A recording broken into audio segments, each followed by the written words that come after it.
Et si je vous disais que Machiavel n'était pas seulement l'auteur du Prince, ce manuel tant décrié, qui semble célébrer le pouvoir cynique et sans scrupules, mais aussi celui d'un livre qui, au contraire, fait l'éloge de la liberté et de la République.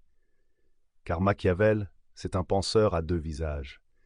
Dans Le Prince, il s'adresse à un dirigeant isolé, un chef qui doit conserver son pouvoir coûte que coûte. Là, l'efficacité individuelle est la règle. Peu importe la morale, ce qui compte, c'est de durer. Mais dans les discours sur la première décade de Tite-Live, Machiavel change de ton. Il ne parle plus d'un seul prince, mais d'un peuple, d'institutions, de l'équilibre des forces qui garantissent la liberté collective. Deux textes, deux perspectives, et une question qui traverse les siècles. Comment concilier le Machiavel stratège de l'efficacité avec le Machiavel républicain, défenseur des libertés? Alors, qui est le vrai Machiavel? Était-il le penseur cynique de la tyrannie ou bien un défenseur subtil de la liberté républicaine? Si tu veux vraiment savoir si Machiavel était un tyran ou un défenseur de la liberté, abonne-toi à Sagesse Intemporelle et active la cloche pour ne rien manquer. Mets un like si toi aussi tu penses que la liberté est un combat qui se rejoue à chaque génération. Reste bien jusqu'au bout, parce que la réponse pourrait changer la façon dont tu regardes le pouvoir et la liberté. Pour comprendre ces deux visages de Machiavel, il faut revenir un instant sur sa vie. Machiavel n'était pas seulement un théoricien, c'était un homme d'action. Il a servi comme diplomate et secrétaire de la République florentine, en mission auprès des rois, des papes et des princes. C'est dans ces coulisses du pouvoir qu'il a observé de près les intrigues, les alliances brisées et la brutalité des décisions politiques. Mais en 1512, tout bascule. La République de Florence s'effondre, les Médicis reprennent le pouvoir, et Machiavel est écarté, emprisonné, puis exilé. C'est dans cette disgrâce qu'il écrit Le Prince en 1513. Un texte bref, incisif, destiné à séduire les Médicis et à retrouver une place auprès du pouvoir. C'est ce livre qui va nourrir sa réputation de cynique. Quelques années plus tard, Machiavel entame une œuvre bien différente, les discours sur la première décade de Tite-Live. Cette fois, il ne s'adresse plus à un prince isolé, mais réfléchit aux institutions, à la République romaine et aux conditions de la liberté collective. Deux contextes, deux textes. D'un côté, le manuel de survie pour un dirigeant solitaire, de l'autre, une réflexion sur la force du peuple et des lois. Alors, faut-il y voir une contradiction radicale ou au contraire deux morceaux complémentaires d'une même pensée politique? C'est la question centrale que nous allons explorer ensemble. Le Prince est sans doute l'œuvre la plus célèbre et la plus redoutée de Machiavel. C'est un manuel écrit pour un dirigeant solitaire, un chef qui doit conserver son pouvoir dans un monde instable. Ici, la règle est simple. La primauté n'est pas donnée à la morale, mais à la survie et à l'efficacité. Ce qui compte, ce n'est pas d'être juste, bon ou pieux, mais de durer.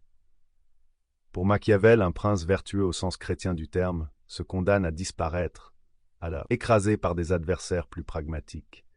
C'est pourquoi il ose dire ce que personne ne disait à son époque. Un dirigeant doit parfois mentir, tromper, user de ruse, voire de cruauté. Mais attention, pas n'importe comment. Il ne s'agit pas d'être cruel par plaisir, mais de l'être avec mesure, lorsque cela garantit l'ordre et la stabilité de l'État. C'est cette logique froide, réaliste, qui a forgé la légende noire de Machiavel. Un penseur présenté comme cynique, prêt à tout pour justifier la tyrannie. Pourtant, si l'on regarde de près, le prince n'est pas un appel à la barbarie, mais une mise en garde. Dans un monde sans pitié, l'illusion de la vertu peut coûter bien plus cher que l'usage raisonné de la force. Les discours sur la première décade de Tite-Live nous révèlent un tout autre visage de Machiavel.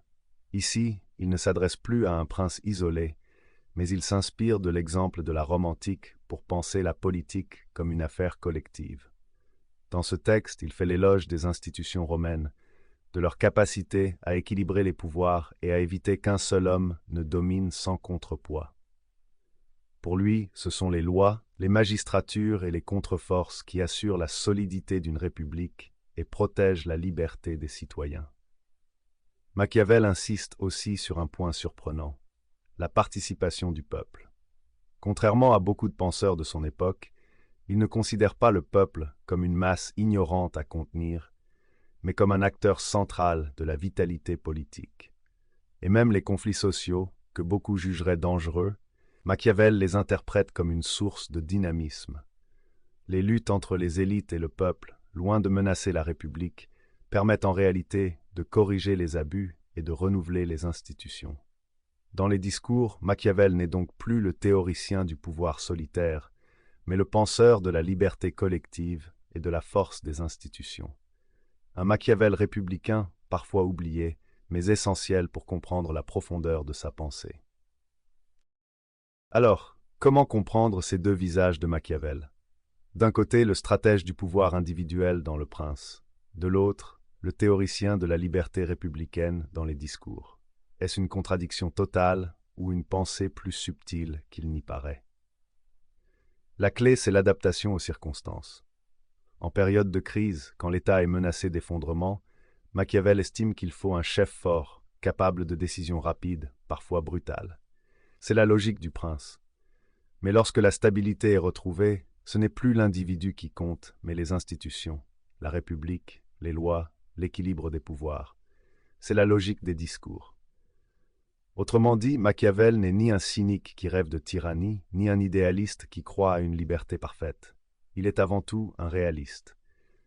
Pour lui, la politique n'est pas un modèle unique, valable en toutes circonstances.